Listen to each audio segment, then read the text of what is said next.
When the admissions officers are reading through the application, what they're mainly looking for is evidence that you're going to be a strong student of your chosen major. Everything's major specific.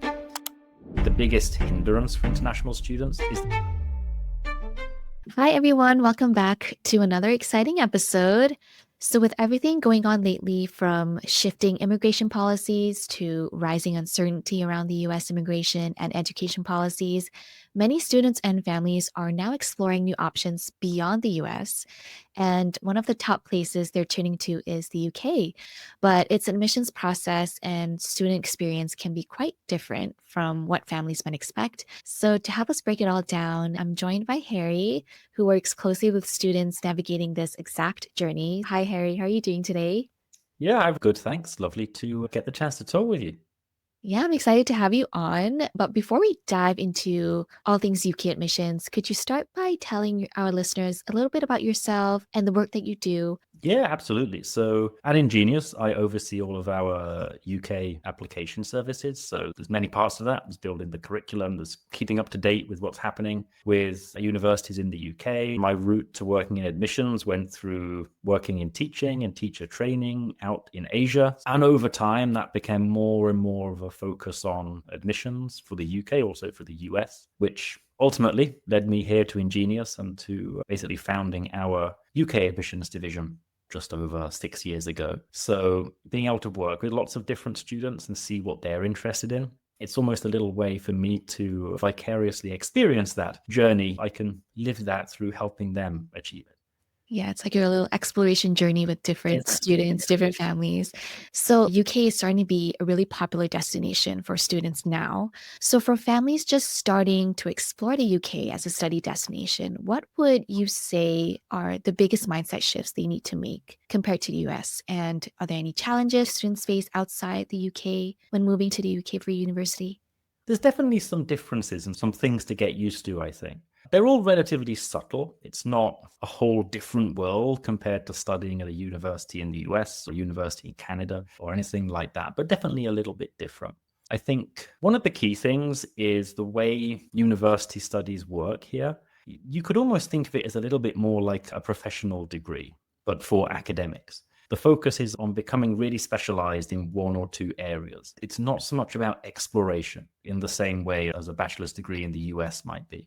So a good example, I think, is here in the UK, in secondary school, or high school, as you'd call it in the US. For the last 2 years of high school, most students only study 3 or 4 subjects, nothing else, only those subjects in a lot more detail. So that flows through into university. They've already spent the last 2 years of high school being a lot more specialized in a small range of subjects, whereas a student studying at high school in the US would have covered a lot more different things in that time. And that's reflected in the university experience. I also think that the way they look at your education is a little bit different. In the UK, it's about the end goal. It's where you get to is the key thing. It's not so much the educational journey. I get looking at high school as an example, but university too. There's less ongoing assessment, for instance. High schools here, we don't have GPA. It's not a thing. We just have final exam scores. And a lot of universities are the same. When I was at Oxford, for example, the final score that I got for my degree, about 80% of what goes into that was from the final exams that I took in the final months of the entire degree. The preceding 3 years didn't actually count for anything. It was just the result of them final exams. Obviously, they were all building up to it, but the actual result wasn't based on every single week. So it's much about that end goal of where you're getting to, how you get there, different things for different people. So that's different to the ongoing assessment and that much bigger focus on the journey and the exploration that I think you find in other countries, particularly in the US. That's very fascinating. What are some of the biggest differences then between applying to universities in the UK versus in the US? The obvious one that I think everyone comes across pretty early is choosing your course, which is, again, that's what we call your major here. Basically, we call it a course. For the UK, when you apply, you've got to pick that major at the point you apply, when you're filling in the application. And it's not just an intention. It's not just, I think I might like physics. It's a firm commitment. You're saying, my degree is going to be a Bachelor of Science in Physics or a Bachelor of Arts in History or whatever you end up picking. And once you've chosen that in the application, you don't really get any chance to adjust it later. You can't rock up to university and go, actually, I quite fancy biology. Not really an option. Once you've chosen it, you're pretty much stuck with it. So you definitely have to be quite confident that you're picking something that you're happy to spend 3 or 4 years studying once you do get to university. And that major choice really drives everything. All the rest of the admissions process is viewed through that lens of which major you selected. When the admissions officers are reading through the application, what they're mainly looking for is evidence that you're going to be a strong student of your chosen major. They're looking at the skills relevant for it, the experience relevant for it, the aims within that major, the motivation you have to study that major. Everything's major specific. And they're comparing you mainly with the other people applying for the same major. So it really shapes how your application comes together and really what you need to do to stand out. Away from the major choice, I think what they're looking at in the application, particularly compared to the US, it's a little bit narrower as well. Because everything is quite academically focused, it's all in the context of that major choice. Some of the things that they might look at in an application for the US, like your leadership experience, your community impact, things like that, they're nice, but they're not directly relevant for UK applications. They're not really a key thing that they're looking for. So it's narrower, but it's really going into a lot of depth about you as a student of your chosen subject. So I know you talked a little bit about grades earlier, but how important are predicted grades, academic transcripts, and personal statements in the UK applications? Is it different than the US? A little bit, yeah. So the balance is different, the way they're used. The UK uses a system called UCAS, which is similar to the Common App for the US, but it has fewer components. If you log in and click through it, there's not as many parts to fill in as there is for the Common App, which at first is usually something people are very happy about. But it does have its challenges. Now, one of those is some of the scores are more important because that section is definitely there. And predicted scores in particular, important. UK universities take predicted scores very seriously. And whatever major you choose, at whichever university you choose, there will be a very specific minimum score that's required. These are all published by the universities. They'll set the score for every single different curriculum you can think of, A-level, IB, AP, Canadian national curriculum, you name it, they'll have a score.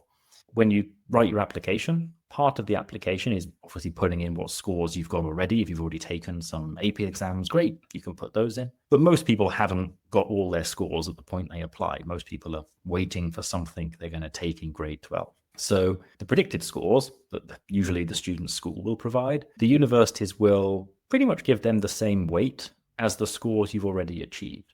Now, the particularly important part is that they will hold you to that as well, more so than US universities do. So a lot of the time when you apply to the UK, if you get an offer, the offer will say, you can come here and study biology, but you need to get these specific scores in your exams in grade 12, in your AP tests or in your IB diploma, whatever it might be that you're taking. If you miss those scores, if you don't hit that requirement, then your offer is gone. So the predicted scores are very important. And that's specifically for the standardized tests.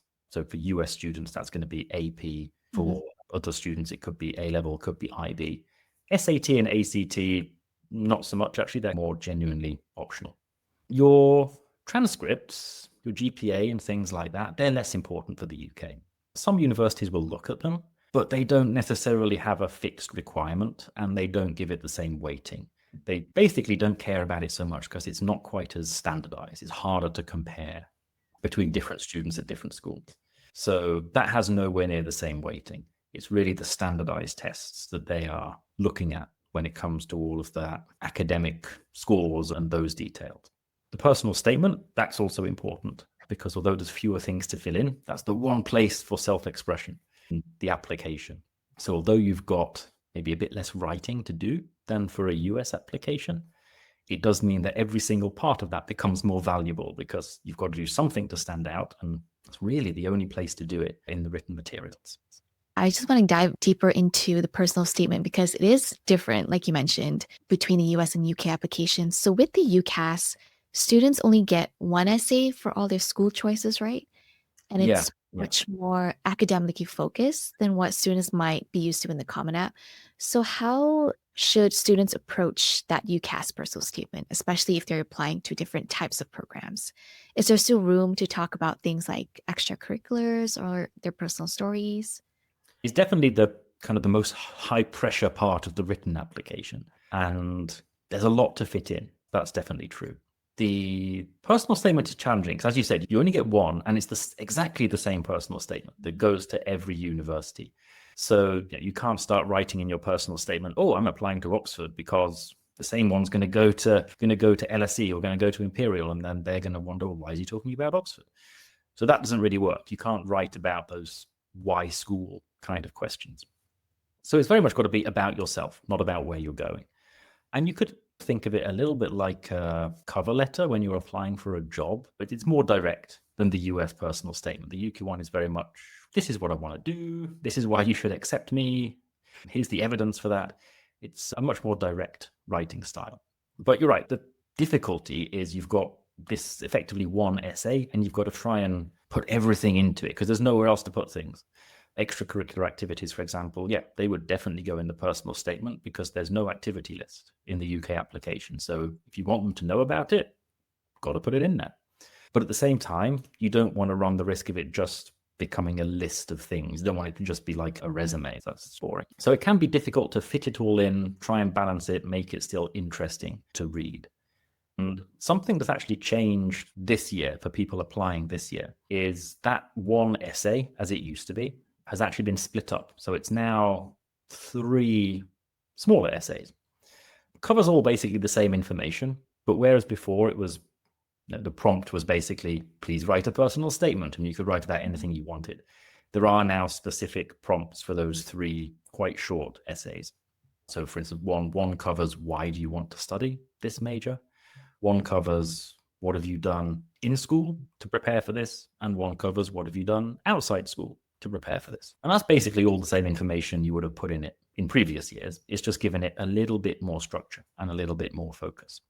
But ultimately, it's about trying to stand out. It has to be quite personal, has to be quite unique, and you don't want to waste space writing about things they will find out elsewhere in the application. There's no point writing about your exam scores. They already know that's a waste of time. What they want most of all is to really see your interest for the subject. So personal stories could be okay, but only if they're really academically related. A personal story about some research you did, great. Personal story about your role in the football team, not so helpful unless you're applying for sports science, maybe. So you're trying to demonstrate your passion, your interest, and a little bit of your skills for the subject through some of the examples of what activities you've done, so that they can clearly see you have the motivation and the ability, and that you really have made a informed choice about the major that you're selecting. So it's a little bit of a balancing act. The one final thing, which is then just an additional complication, I think particularly for science students, this is a difficulty, is that the admissions officers who read the applications, they're not necessarily experts in this major. Sometimes you can go too far the other way. You can be applying for computer science and you think, I've done all these great activities, I'm an expert in coding, I'm going to write about my code, I'm going to tell them exactly what I did. That's fine, but the admissions officer might not really understand it. They're not necessarily a computer science major. They might not know what you're talking about. So you have to tread this line of making it academic and detailed and really showing your expertise, but also not boring them or confusing them or telling them things that they just don't really understand.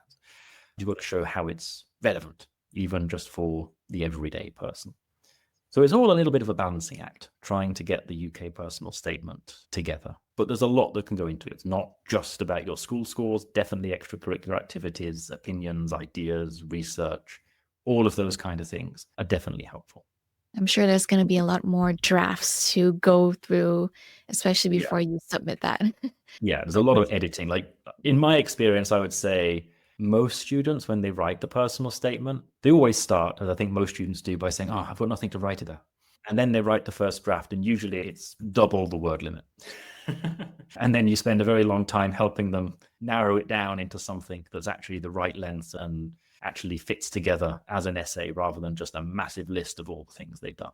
Yeah, you don't really want it to be a resume like you mentioned, right? No, You no. want to condense it down into a more readable Yeah, yeah. It's still a document. human reading it. They still want to read something interesting. So, there are a few universities, top universities in the UK, like Oxford, Cambridge, Imperial, and LSE, but they're all very different schools. What Mm. should students and parents really understand about these academic expectations, the student experience, and ideal applicant profiles for each? And how can each student figure out which of these environments is the right fit for them? It can be quite difficult, especially if you've never visited the places before. As with most things for the UK, a lot of it comes down to your major choice. So Imperial and LSE, for example, that's easy. Imperial only teaches STEM subjects. LSE only teaches social science and humanities. So immediately, you're almost never going to apply to both of them. Likewise, Oxford and Cambridge, they don't specialize in one particular area, but they do teach a relatively narrow range of majors, typically more traditional subjects. If you want to study media and journalism, for example, that's not something they do. So major choice is still the place to begin, because where is a good university for you to study depends on what you want to study. All of those top universities are definitely going to have high academic expectations. So you need to be strong at school, have good scores. That's never really going to be the way that you stand out, because so does everybody else. And the minimum requirements for going there are so transparent, so clear, that if you don't meet them, you wouldn't have applied. You have to basically assume that 95% of applicants are academically qualified. So you're going to have to basically stand out in another way. It's not that you have a particularly exciting IB score or AP score. For Imperial and LSE, they are definitely a bit different to Oxford and Cambridge, I would say. They are, again, almost more like professional schools, because they're more narrowly specialized in those subjects. They have quite close links to specific careers and specific industries. Whereas for Oxford and Cambridge, that link is not quite tight, partially because of where they are. They're outside London, but also just the nature of the universities. They are really focused on a very intellectual path, almost sometimes to the exclusion of what is practical and sensible. They're not that much focused on students talking about their career path when it comes to applications. They really just want to see your intellectual curiosity for the subject. The location itself, as I mentioned, does make a little bit of a difference. Imperial and LSE are small universities in a really big city. So for them, yes, you're a student, but you're basically a Londoner first, a student second. There's a whole host of other things going on that have nothing to do with your university. Oxford and Cambridge, very small cities, very big universities. And the universities basically dominate the city. The city is your campus, basically. So it's much more of a kind of student bubble that you are in if you go to Oxford and Cambridge, which some people like because basically every minute is part of the experience. Other people can find it to be quite intense, I would say, a little bit tiring almost to constantly in that bubble. Finally, Oxford and Cambridge, the teaching does have some differences as well. There's normal lectures, but the main lessons, which you'd call them tutorials in Oxford, supervisions in Cambridge, they are very small. Like a typical session might be one or two tutors, one of whom is probably a professor, with 2 to 4 students. Very intimate, very intense. And that's really the hallmark of their teaching. Now, again, some students love that. That's what they go there for. You get so much time to talk to the professors. Other students might find that a little bit scary. You can't sit at the back of the room and not say anything if you're having a bad day because there's only 5 of you in the room. You've really got to be on it all the time. And that's what gives Oxford and Cambridge this mixture of different characteristics. They are very big universities. If you compare them with Ivy League colleges, for example, much bigger in terms of how many students they have. However, because they have very small classes and they also have what they call a collegiate system, so within the university, you're part of a little college of 300 to 400 students, you get the teaching and the community feel of more like a small liberal arts college, but still within the context of a much bigger university. That's something very unique to them, I'd say. There's very few other universities in the UK that can really copy that. That's really what makes them special. They're all good at teaching, basically, but it's very much about what suits you best for the way you learn and the kind of place you want to be. So now families looking beyond just name recognition, like rankings, how do they actually work in the UK? How much weight should students and parents give them, especially when it comes to, like you mentioned, very subject specific rankings versus overall university rankings? Do these actually influence admissions or future opportunities? It's a good question. Rankings always come with a little bit of a health warning, I think. But it depends on how you put the ranking together. And the UK is probably quite a good example of that. The UK has 3 different domestic university rankings. There's the Times ranking by the Times newspaper, the Guardian by the Guardian newspaper, and there's the Complete University Guide, which is just an organization that literally just does university rankings. They all have different methodologies, and they all come up with completely different lists, which kind of shows you that the rankings basically are what you make them. It depends on what you decide to measure. You can't really trust any of them 100%. You really got to look at the detail of what are they trying to tell you. There are some common factors. Something which I've done actually, I compiled almost a ranking of rankings. I took the 3 and did some analysis and put the 3 of them together to come up with an overall ranking that I've been using here with InGenius. And yeah, there's definitely some universities that always come out at the top. Now, we've spoken about some of them already. Oxford and Cambridge, always at the top. LSE, Imperial, University of St Andrews. Those 5 are pretty much always going to be your top 5. After that, you then get another 15, 20 universities which are up there, but the order and exactly where they are tends to vary. So rankings tell you something, but you can't dig too much into the detail. If one university is ranked 10 and one is ranked 15, that doesn't really tell you all that much. What you can do is look at slightly more specific parts. So that could be just one variable. For example, one that I particularly like looking at is the student satisfaction ranking, which usually is done through student satisfaction surveys, because that can tell you interesting things. Sometimes you find some quite big, quite famous universities don't get such good feedback from their students. And likewise, some smaller ones, actually, students really love them. A good example, University of St Andrews in Scotland, of the top universities, that's always number 1 for satisfaction because it puts more of its resources into the undergraduate teaching. Also, subject rankings, which you mentioned. As with everything for the UK, it's all major specific, so it makes a lot more sense to look at the major specific ranking as well. There are universities out there which might not be great at everything, but at some things they can be really good. If you look at, say, University of Cardiff, all-round good university, but for something like communications and journalism, it's right up there at the top. Or the University of Bath, right at the top for accounting. Loughborough for sports science. It's not always the same university is the best place for particular subjects. So they can be interesting to explore, but I think if you're going to use the rankings, you have to take the time to properly explore them or talk to someone who has taken that time. Don't just look at the overall ranking and take that as the Bible for where to apply. In terms of how they impact things, to be honest, not that much, I would say. Certainly within the UK, they don't really have much impact on admissions or on work opportunities or things. I think as you get a bit further away, it can do a little bit. I think especially if you're looking to study in the UK and then maybe go back to East Asia, for example, or Southeast Asia and work. Yeah, they rely on the rankings a little bit more because they don't know the universities so well. But as far as the university experience is concerned, I wouldn't focus on the rankings too much. Interesting to look at, but there's a lot of other things you need to consider to really decide if somewhere's the right place for you. I think there's definitely a lot of research that needs to be done before you commit to a school. But I know London is also a very popular destination. So a lot of students might want to flock to that specific location only. But how should location factor into the decision-making process overall? And which of the locations are especially popular among students now? Location's important. It's a big factor, I think, in whether a student feels comfortable or excited about where they are, particularly given that for a lot of students, this is their first time away from home for a long period in a new country where they don't know anyone. Being in a comfortable location is pretty important. That can make a big difference on how well you perform academically. So it's definitely worth considering. UK is not a big place, so we're not talking about massive distances between locations, but the character of them can be a little bit different. It doesn't really impact the quality of the academic support you're going to get, but it can make a big difference on a personal level.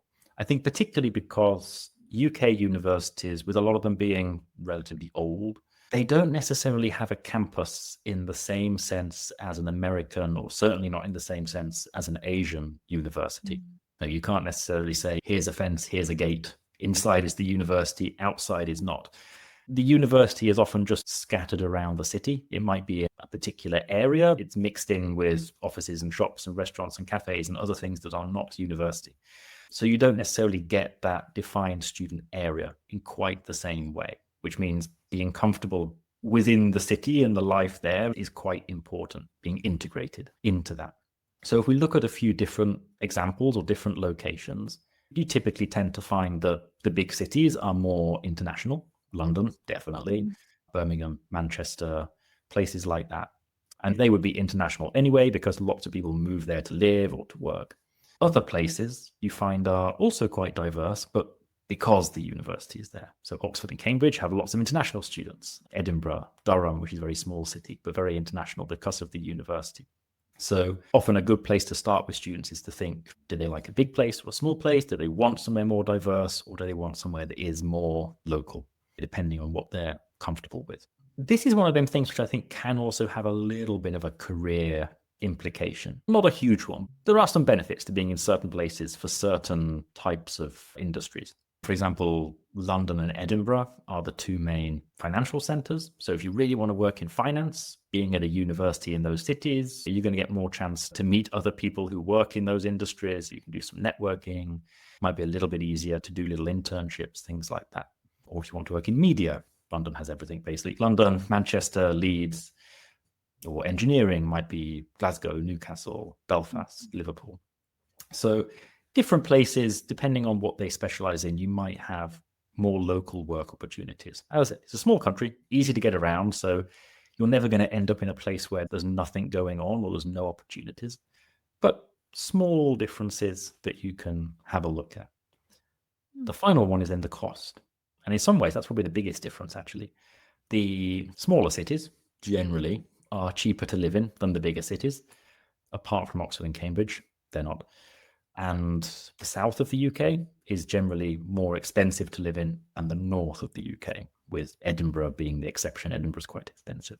So if students are trying to figure out their budget and you want to save on accommodation and general living expenses, definitely looking at a slightly smaller city in the north of England is going to be cheaper than a big city or the south of England.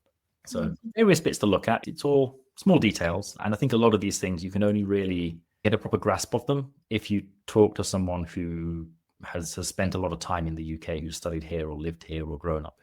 So we talked about top universities in the UK. What are some underrated or lesser known UK universities that offer amazing programs for international students or students in general? Yeah, it's a good question. And there's always a difference between what's considered underrated or lesser known in the UK compared to outside the UK. There's a lot of universities here. For such a small country, we have almost 150 sort of national universities. So a lot of choice. If I was going to pick some out, I've mentioned it before, I would say St Andrews in Scotland. In the UK, it feels weird to say that's a lesser known one because it's one of the top universities. It's like the Scottish version of Oxford, but it's just not quite as well known internationally. That's a great choice, not just because it has really good courses and really good teaching, but going back to the earlier question about flexibility and changing your major, St Andrews is the most flexible. It's the closest you can get to a US style course structure in the UK. You can get there, you can try a bit of this, a bit of that, you can change your major. I had a student who went to St Andrews to study classics and then ended up graduating in a degree in psychology. That's one of the ones that is actually genuinely quite flexible. So St Andrews is a really good one to have a look at. University of Durham is another one that stands out. It's one that often people haven't heard of. The city itself is very small, very beautiful though, and also a very old, ancient university, much like St Andrews. The reason I pick out Durham, academically, again, right at the top end, but it's one of the only places outside Oxford and Cambridge that has that same collegiate system. So when you go to the university, you're part of a college. You get that little community, that little sort of liberal arts style setup, which really suits students who want a lot of attention, a lot of one-on-one time with the tutors. I'd say it's particularly strong, more on the arts, humanities, business side. Science is good, but I'd say arts, humanities is really its strong point. Other than those, there's loads around to consider. The big city universities like Manchester, Edinburgh, Glasgow always give you a lot more choice. If you want somewhere very vibrant, somewhere where there's a wider selection of majors, they're a good option. But there's also some slightly newer universities which are maybe less well known but worth considering. University of Warwick definitely stands out. That's particularly well known for its mathematics course and also for business, media, communications, those kinds of things. Or the University of Strathclyde, which is in Glasgow, also very well known for more applied professional subjects, things like engineering, business management, those kinds of courses. But there's so many little ones to have a look at that it really does come down to those details of what's your major, what kind of place do you want. But I think that's one of the exciting parts of applying to the UK. It's almost that sort of shopping list of look at all the different universities and see which one looks most exciting. So now let's dive into post-graduation. Is it difficult to remain in the UK for work, for further study, or even to apply for graduate programs elsewhere in the world? So in terms of work, it's not that hard to stay, at least at first. I've got to caveat this with the usual thing of policies can change. But as things stand, once you graduate from university here as an international student, you're eligible for a 2-year graduate visa, which is basically a free pass to stay here for 2 years and do whatever you want. You could stay and work. There's no limits on what major or what company you can work in. You could stay and travel. You can stay and do absolutely nothing. It's totally up to you. You've got 2 years. So that's good. Beyond that 2 years, it does get a bit more difficult. After that, if you're working here, you would need sponsorship for a visa, which typically means you're going to have to work for a larger company. But the most common sort of industry sectors for students to work in tend to be particularly finance. That's the biggest one. Professional services, things like consulting and auditing, engineering, and the sort of pharmacy, biology, biotech, that kind of area. They're the most common ones. Law, actually, that's another. But you're normally going to have to look at bigger companies to get sponsorship for that visa. So normally what I would suggest is you use that 2-year visa to get some work experience. And you haven't got to get work experience in a big famous company. Just get something, anything. Basically, get some experience relevant to your career path.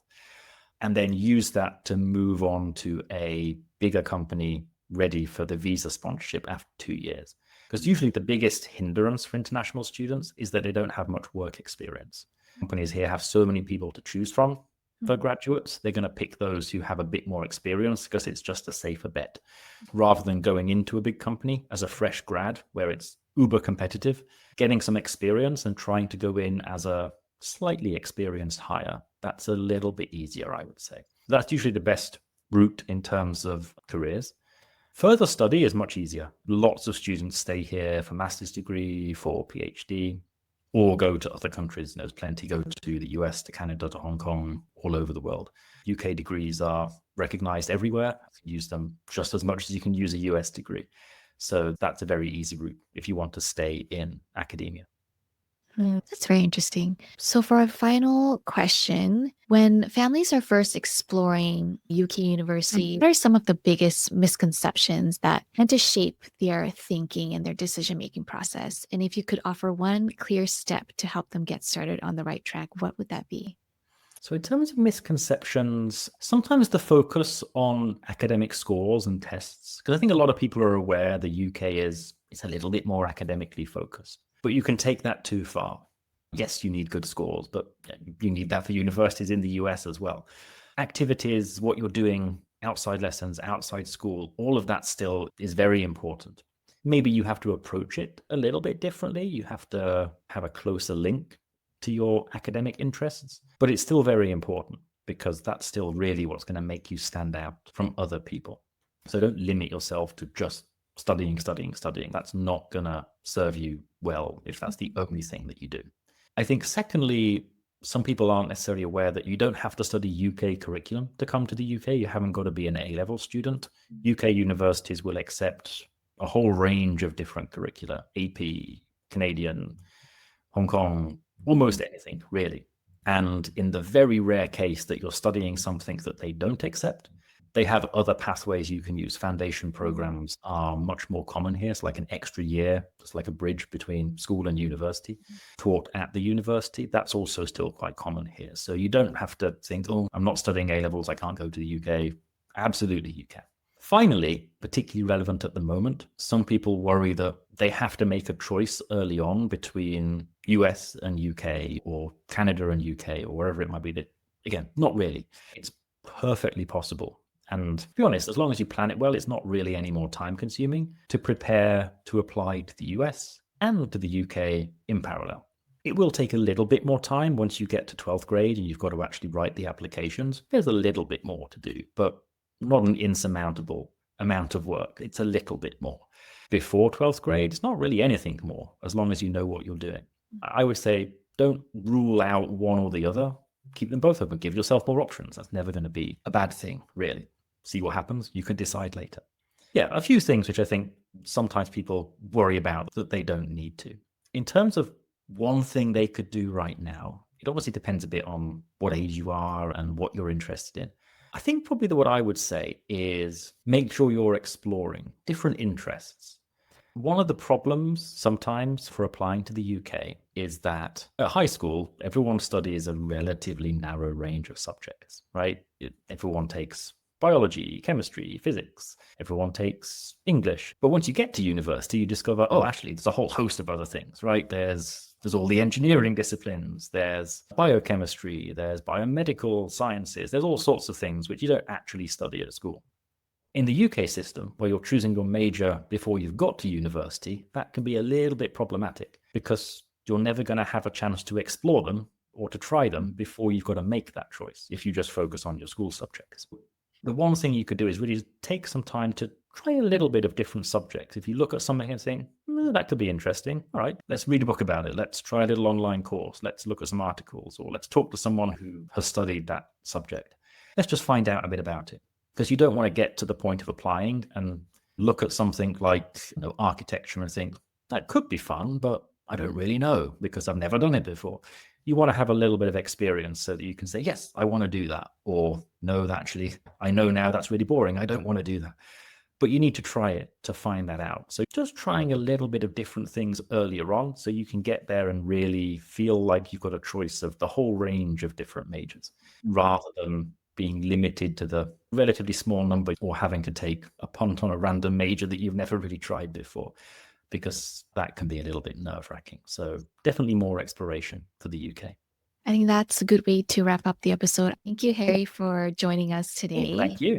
So, for everyone listening, we'll be back soon with a part 2 with Harry as he returns to talk about admissions in other global hotspots like Singapore, Hong Kong, and Australia. So, stay tuned for that. And if you're enjoying the show, make sure to subscribe and share it with someone who's exploring international education, especially in the UK. So, with that, I'll see you in the next one.